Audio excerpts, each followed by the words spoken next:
Nathan Judo. I'm here with the Wolves Report. It is Mr. Liam Keane. Liam, Wolverhampton Wanderers 0, Brighton Hove Albion 2. And to be honest, I thought Brighton were pretty much deserved winners on the day. Wolves were flat. I don't think they looked like scoring apart from those first 15 minutes. And I think the frustrating thing for me is that Brighton didn't need to be great today. They just needed to be organised, and I think that Wolves gifted them the win, really. Yeah, that was exactly how I was going to phrase it. I didn't think Brighton had to be at their best. They didn't have to be adventurous or free-flowing because Wolves sort of handed it to them on a plate. The amount of times the Wolves would make mistakes in possession, relatively straightforward passes, too sloppy, and allowing the sort of mood of the game to be dictated by Brighton. I felt that the hosts were able to slow it down, particularly when they made changes in the second half, and Wolves were, had a 5-minute period or so where they were on top and a bit of energy, pressing aggressively. And Brighton, defended deep, got hold of the ball, and once they did, just killed the game off of the contest. And Wolves were nowhere near scoring. They put Bart Verbruggen in the Brighton goal under no pressure whatsoever today, and too many individual performances that were just nowhere near good enough, really. Yeah, too many off days. Look, a bit of a surprise in the starting lineup with Gonzalo Guedes coming in. Jorgen Strand Larsen was on the bench, but so was Jean-Rick Bellegarde, and I guess Guedes had the best 2 chances of the match, really. Yeah, and then we didn't see him for 60 minutes after that. 2 chances early on, lovely little sort of. I'm not sure if Cunha necessarily meant it with the free kick. I think the wind might have caught it and it landed to Guedes, but I know it's a slightly difficult one, almost on the turn, but it's so close to the goal. I think he's got to do slightly better, get it on target at least. And the second one, ignored just beautifully. Lovely team move, lays it off to on the edge of the box, and you just got to rifle it, put your foot through it. He delays, just makes a complete mess of it and loses the ball. And you talk about players taking their opportunity to be in the starting 11. We weren't expecting Guedes to play. He got that chance today and didn't come anywhere near taking it. And that's going to be a disappointing thing, probably for Vitor more than anyone, to be honest, because you want these players, if they're going to, looking ahead to next season and finishing the season strongly, taking opportunities that are awarded to them, and Guedes didn't take his whatsoever. Brighton then had a goal disallowed through VAR, which took an age. We were all waiting for it again. 2, 3, 4 minutes. Players stood around, and then just after that, seconds after it really, a mistake. Agbadou, I thought there was bad pass to Cunha, and then Cunha, dearie me. I mean, he had an off day, but it's a poor tackle. He loses the ball, tries to get the ball back, gives the penalty away. Danny Welbeck converts the penalty, and really after that, it was game, set, and match. It was a bad day for Mateus. It was a bad goal that they conceded that was then chalked off, and you think, right, they've got away with one here, and very, very quickly from the restart. Yes, it's a poor pass from Agbadou. Considering he can see the game in front of him, I don't think he can make that pass. At the same time, Cunha is showing for it, wants it. He does that a lot, by the way, as well. Comes deep, and he's just asleep, isn't he? It's a big error from a player that we know how good he is and was nowhere near his best today. I thought he was really poor. So it's a shame, really, because that sort of spell. Wolves started the game okay, really. A couple of Guedes chances, started on top.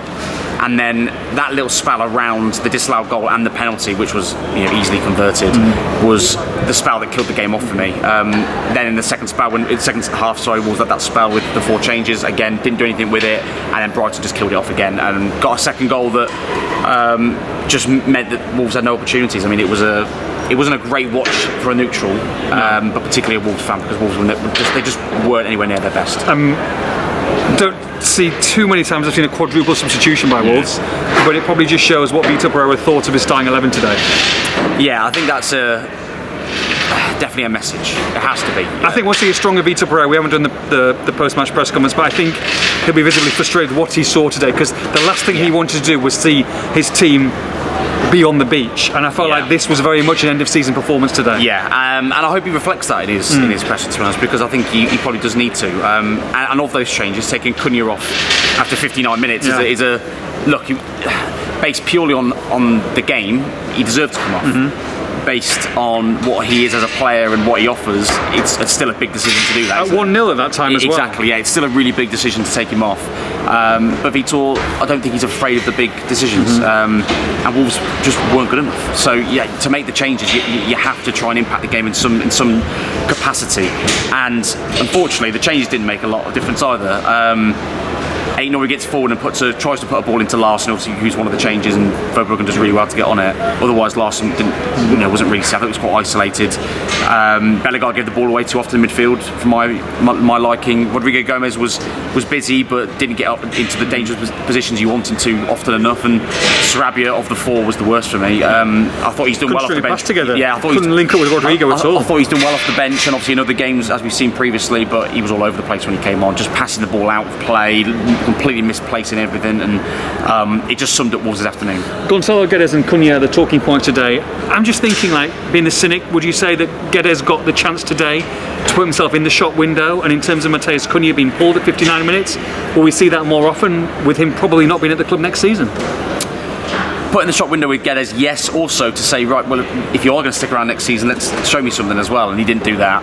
And with Cunha, there's a player that, look, it's not obviously guaranteed at this stage right now, but we're pretty certain he's going to be leaving the football club. Pereira will know that, Vitor will know that, so he's got to make decisions based on the game at the time, which was, Cunha coming off was understandable, but also based on his team going forward, and if he's not going to be part of it, get a look at players that are going to be part of it. Well, that brings me to my next question. You've got Crystal Palace Tuesday night, week on Tuesday. You've got Brentford at home. Will we see Mateus Cunha start both of those games? I think so. You do? I think so. I think regardless of the decision, or the situation rather, with him most likely leaving, I think he's too good not to play.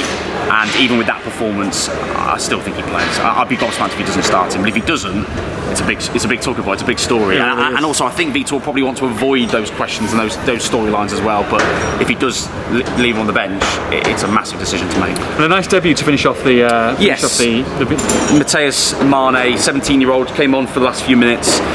Good moment for him. Vitor said he wants to give him an opportunity at some point, and for him to get his debut, regardless of the afternoon itself, will just be a nice moment. It looks like a promising young player, but we've seen a few of the promising young players, and maybe not quite jump at the chance of getting into the first team on a consistent basis.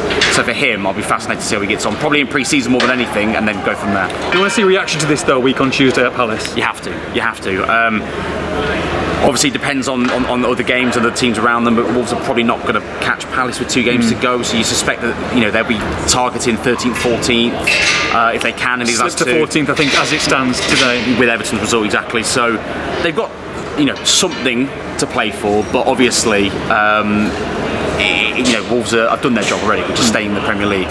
But you can't allow this season to sort of fizzle out with a couple of bad performances now. Which is what we've seen in previous seasons. Yes, we have. It's been the story almost every year, hasn't it? Whether it's injuries and other things impacting the side, but you have to finish the season well. 2 games left, and Wolves have got a good opportunity to do that. Wolves 0, Brighton 2. For all the post-match reaction, make sure you log on to expressandstar.com.